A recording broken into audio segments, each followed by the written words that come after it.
بسم اللہ الرحمن الرحیم نحمدہ ونصلی علی رسولہ الکریم وعلی عبدہ المسیح الموعود۔ ملفوظات حضرت مسیح موعود علیہ الصلاۃ والسلام۔ حضرت اقدس مسیح موعود و مہدی موعود علیہ الصلاۃ والسلام فرماتے ہیں، مسلمان اس خدا کو جانتا ہے جس میں وہ تمام خوبیاں جو انسانی ذہن میں آ سکتی ہیں موجود ہیں، اور اس سے بالا تر اور بالا تر ہے، کیونکہ یہ سچی بات ہے کہ انسانی عقل اور فکر اور ذہن خدا تعالیٰ کی صفات کا احاطہ ہرگز نہیں کر سکتے۔ ہاں تو مسلمان ایسے کامل الصفات خدا کو مانتا ہے۔ تمام قومیں مجلسوں میں اپنے خدا کا ذکر کرتے ہوئے شرمندہ ہو جاتی ہیں اور انہیں شرمندہ ہونا پڑتا ہے۔ مثلاً ہندوؤں کا خدا جو انہوں نے مانا ہے اور کہا ہے کہ ویدوں سے ایسے خدا ہی کا پتہ لگتا ہے، جب اس کی نسبت وہ یہ ذکر کریں گے کہ اس نے دنیا کا ایک ذرہ بھی پیدا نہیں کیا اور نہ اس نے روحوں کو پیدا کیا ہے، تو کیا ایسے خدا کے ماننے والے کے لیے کوئی مفر رہ سکتا ہے؟ جب اسے کہا جائے کہ ایسا خدا اگر مر جائے تو کیا حرج ہے؟ کیونکہ جب یہ اشیاء اپنا وجود مستقل رکھتی ہیں اور قائم بذات ہیں، پھر خدا کی زندگی کی ان کی زندگی اور بقا کے لیے کیا ضرورت ہے؟ جیسے ایک شخص اگر تیر چلائے اور وہ تیر ابھی جا ہی رہا ہو اور اس شخص کا دم نکل جائے، تو بتاؤ اس تیر کی حالت میں کیا فرق آئے گا؟ ہاتھ سے نکلنے کے بعد وہ چلانے والے کے وجود کا محتاج نہیں ہے۔ اسی طرح پر ہندوؤں کے خدا کے لیے اگر یہ تجویز کیا جائے کہ وہ ایک وقت مر جاوے، تو کوئی ہندو اس کی موت کا نقصان نہیں بتا سکتا، مگر ہم خدا کے لیے ایسا تجویز نہیں کر سکتے، کیونکہ اللہ کے لفظ سے ہی پایا جاتا ہے کہ اس میں کوئی نقص اور بدی نہ ہو۔ ایسا ہی جب کہ آریہ مانتا ہے کہ اجسام اور روحیں انادی ہیں، یعنی ہمیشہ سے ہیں، ہم کہتے ہیں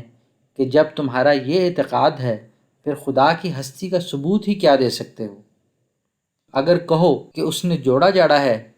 تو ہم کہتے ہیں کہ جب تم پرمانو اور پرکرتی کو قدیم سے مانتے ہو اور ان کے وجود کو قائم بذات کہتے ہو، تو پھر جوڑنا جاڑنا تو ادنیٰ فعل ہے، وہ جڑ بھی سکتے ہیں۔ اور ایسے ہی جب وہ یہ تعلیم بتاتے ہیں کہ خدا نے وید میں مثلاً یہ حکم دیا ہے کہ اگر کسی عورت کے ہاں اپنے خاوند سے بچہ پیدا نہ ہو سکتا ہو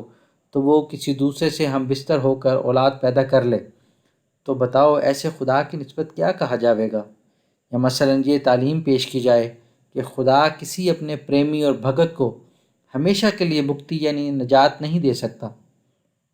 بلکہ مہما پرلے کے وقت اس کو ضروری ہوتا ہے کہ مکتی یافتہ انسانوں کو پھر اسی تناسخ کے چکر میں ڈالے۔ یا مثلاً خدا کی نسبت یہ کہنا کہ وہ کسی کو اپنے فعل و کرم سے کچھ بھی عطا نہیں کر سکتا، بلکہ ہر ایک شخص کو وہی ملتا ہے جو اس کے اعمال کے نتائج ہیں، پھر ایسے خدا کی کیا ضرورت باقی رہتی ہے؟ غرض ایسا خدا ماننے والے کو سخت شرمندہ ہونا پڑے گا۔ ایسا ہی عیسائی بھی جب یہ پیش کریں گے کہ ہمارا خدا یسوع ہے، اور پھر اس کی نسبت وہ یہ بیان کریں گے کہ یہودیوں کے ہاتھوں سے اس نے ماریں کھائیں، شیطان اسے آزماتا رہا، بھوک اور پیاس کا اثر اس پر ہوتا رہا، آخر ناکامی کی حالت میں پھانسی پر چڑھایا گیا، تو کون دانش مند ہوگا جو ایسے خدا کے ماننے کے لیے تیار ہوگا؟ غرض اسی طرح پر تمام قومیں اپنے مانے ہوئے خدا کا ذکر کرتی ہوئی شرمندہ ہوتی ہیں، مگر مسلمان کبھی اپنے خدا کا ذکر کرتے ہوئے کسی مجلس میں شرمندہ نہیں ہوتا، کیونکہ جو خوبی اور عمدہ صفت ہے وہ ان کے مانے ہوئے خدا میں موجود، اور جو نقص اور بدی ہے اس سے وہ منزہ ہے۔ جیسا کہ سورۃ الفاتحہ میں اللہ کو تمام صفات حمیدہ کا موصوف قرار دیا ہے، تو الحمدللہ کے مقابل میں ایاک نعبد ہے۔ اس کے بعد ہے رب العالمین۔ ربوبیت کا کام ہے تربیت اور تکمیل۔ جیسے ماں اپنے بچے کی پرورش کرتی ہے، اس کو صاف کرتی ہے، ہر قسم کے گند اور علائش سے دور رکھتی ہے اور دودھ پلاتی ہے، دوسرے الفاظ میں یوں کہو وہ اس کی مدد کرتی ہے۔ اب اس کے مقابل میں یہاں ایاک نستعین، پھر الرحمن، جو بغیر خواہش، بدون درخواست اور بغیر اعمال کے اپنے فضل سے دیتا ہے۔ اگر ہمارے وجود کی ساخت ایسی نہ ہوتی تو ہم سجدہ نہ کر سکتے اور رکوع نہ کر سکتے، اس لیے ربوبیت کے مقابلے میں ایاک نستعین فرمایا۔ جیسے باغ کا نشو و نما پانی کے بغیر نہیں ہوتا، اسی طرح پر اگر خدا کے فیض کا پانی نہ پہنچے تو ہم نشو و نما نہیں پا سکتے۔ درخت پانی کو چوستا ہے، اس کی جڑوں میں دھانے اور سوراخ ہوتے ہیں۔ طبی میں یہ مسئلہ ہے کہ درخت کی شاخیں پانی کو جذب کرتی ہیں، ان میں قوت جاذبہ ہے۔ اسی طرح پر عبودیت میں ایک قوت جاذبہ ہوتی ہے جو خدا کے فیضان کو جذب کرتی ہے اور چوستی ہے۔ پس الرحمن کے بالمقابل اہدنا الصراط المستقیم ہے، یعنی اگر اس کی رحمانیت ہمارے شامل حال نہ ہوتی، اگر یہ قوا اور طاقتیں تو نے عطا نہ کی ہوتیں تو ہم اس فیض سے کیوں کر بہرہ ور ہو سکتے۔ پس اہدنا الصراط المستقیم الرحمن کے بالمقابل ہے، کیونکہ ہدایت پانا کسی کا حق تو نہیں ہے، بلکہ محض رحمانیت الہی سے یہ فیض حاصل ہو سکتا ہے۔ اور صراط الذین انعمت علیہم الرحیم کے بالمقابل ہے، کیونکہ اس کا ورد کرنے والا رحیمیت کے چشمے سے فیض حاصل کرتا ہے۔ اور اس کے یہ معنی ہیں کہ اے رحم خاص سے دعاؤں کے قبول کرنے والے، ان رسولوں اور صدیقوں اور شہیدوں اور صالحوں کی راہ ہم کو دکھا جنہوں نے دعا اور مجاہدات میں مصروف ہو کر تجھ سے انواع و اقسام کے معارف اور حقائق اور کشوف اور الہامات کا انعام پایا، اور دائمی دعا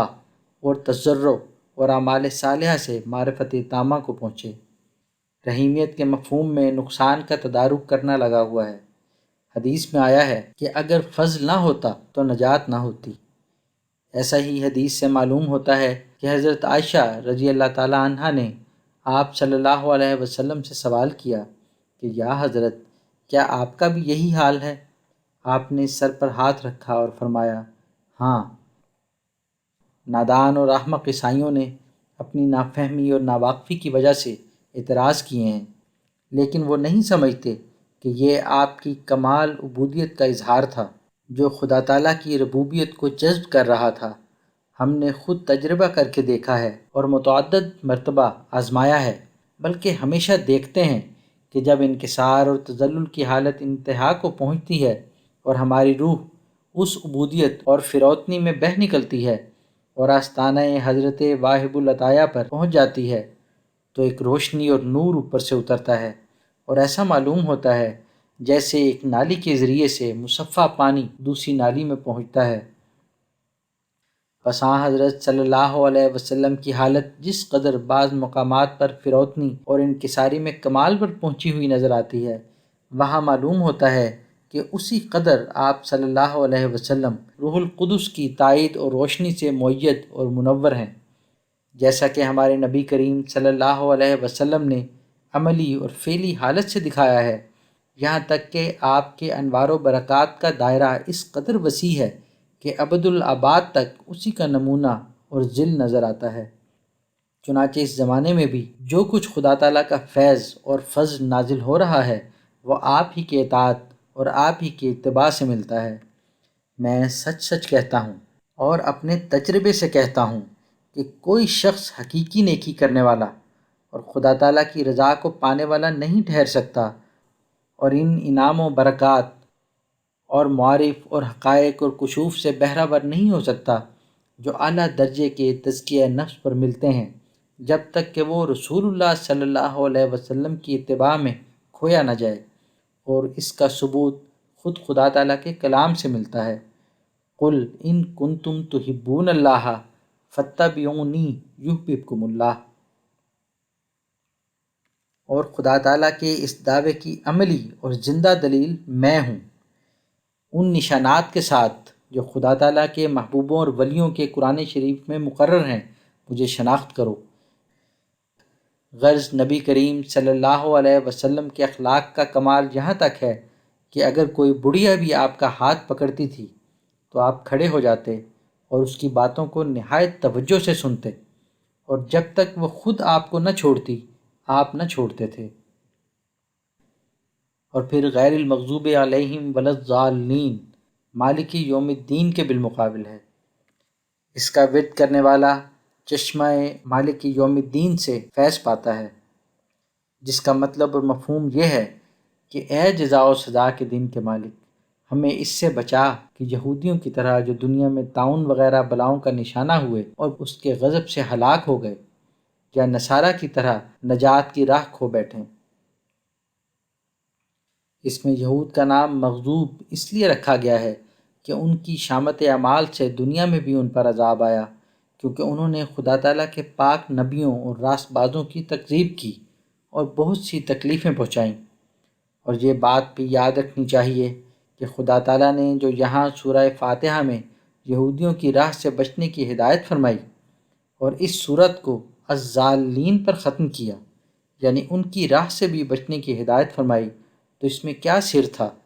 اس میں یہی راز تھا کہ امت محمدیہ صلی اللہ علیہ وسلم پر بھی ایک قسم کا زمانہ آنے والا ہے جب کہ یہود کے تتبع کرنے والے ظاہر پرستی کریں گے اور استعارات کو حقیقت پر حمل کر کے خدا کے راست باز کی تکذیب کے لیے اٹھیں گے، جیسا کہ یہود نے مسیح ابن مریم کی تکذیب کی تھی، اور انہیں یہی مصیبت پیش آئی کہ انہوں نے اس کی تعویل پر ٹھٹھا کیا اور کہا کہ اگر خدا کا یہی مطلب تھا کہ ایلیا کا مسیح آئے گا تو کیوں خدا نے اپنی پیشگوئی میں اس کی صراحت نہ کی؟ غرض اسی روش اور طریق پر اس وقت ہمارے مخالفوں نے بھی قدم مارا ہے، اور میری تکذیب اور ایذا دہی میں انہوں نے کوئی دقیقہ باقی نہیں چھوڑا، یہاں تک کہ میرے قتل کے فتوے دیے اور طرح طرح کے ہیلوں اور مکروں سے مجھے ذلیل کرنا اور نابود کرنا چاہا۔ اگر خدا تعالیٰ کے فضل سے گورنمنٹ برطانیہ کا اس ملک میں راج نہ ہوتا تو یہ مدت سے میرے قتل سے دل خوش کر لیتے، مگر خدا تعالیٰ نے ان کو ان کی ہر مراد میں نامراد کیا، اور وہ جو اس کا وعدہ تھا کہ واللہ یعصمک من الناس، وہ پورا ہوا۔ غرض اس دعا میں غیر المغضوب علیہم کا فرقہ مسلمانوں کے ایک گروہ کی اس حالت کا پتہ دیتا ہے جو وہ مسیح موعود کے مقابل مخالفت اختیار کرے گا، اور ایسا ہی الضالین سے مسیح موعود کے زمانے کا پتہ لگتا ہے کہ اس وقت صلیبی فتنے کا زور اپنے انتہائی نقطے پر پہنچ جاوے گا۔ اس وقت خدا تعالیٰ کی طرف سے جو سلسلہ قائم کیا جاوے گا وہ مسیح موعود ہی کا سلسلہ ہوگا، اور اسی لیے احادیث میں مسیح موعود کا نام خدا تعالیٰ نے اپنے نبی صلی اللہ علیہ وسلم کی معرفت کاسر الصلیب رکھا ہے، کیونکہ یہ سچی بات ہے کہ ہر ایک مجدد فتنے موجودہ کی اصلاح کے لیے آتا ہے۔ اب اس وقت خدا کے لیے سوچو تو کیا معلوم نہ ہوگا کہ صلیبی نجات کی تائید میں قلم اور زبان سے وہ کام لیا گیا ہے کہ اگر صفحات عالم کو ٹٹولا جائے تو باطل پرستی کی تائید میں یہ سرگرمی اور زمانے میں ثابت نہ ہوگی، اور جب کہ صلیبی فتنے کے حامیوں کی تحریریں اپنے انتہائی نقطے پر پہنچ چکی ہیں اور توحید حقیقی اور نبی کریم صلی اللہ علیہ وسلم کی عفت، عزت اور حقانیت اور کتاب اللہ کے من جانب اللہ ہونے پر ظلم اور زور کی راہ سے حملے کیے گئے ہیں، تو کیا اللہ تعالیٰ کی غیرت کا تقاضا نہیں ہونا چاہیے کہ اس کاسر الصلیب کو اس وقت نازل کرے؟ کیا خدا تعالیٰ اپنے وعدے انا نحن نزلنا الذکر و انا لہ لحافظون کو بھول گیا؟ یقیناً یاد رکھو کہ خدا کے وعدے سچے ہیں۔ اس نے اپنے وعدے کے موافق دنیا میں ایک نذیر بھیجا ہے، دنیا نے اس کو قبول نہ کیا، مگر خدا تعالیٰ اس کو ضرور قبول کرے گا اور بڑے زور آور حملوں سے اس کی سچائی کو ظاہر کرے گا۔ میں تمہیں سچ سچ کہتا ہوں کہ میں خدا تعالیٰ کے وعدے کے موافق مسیح موعود ہو کر آیا ہوں، چاہو تو قبول کرو،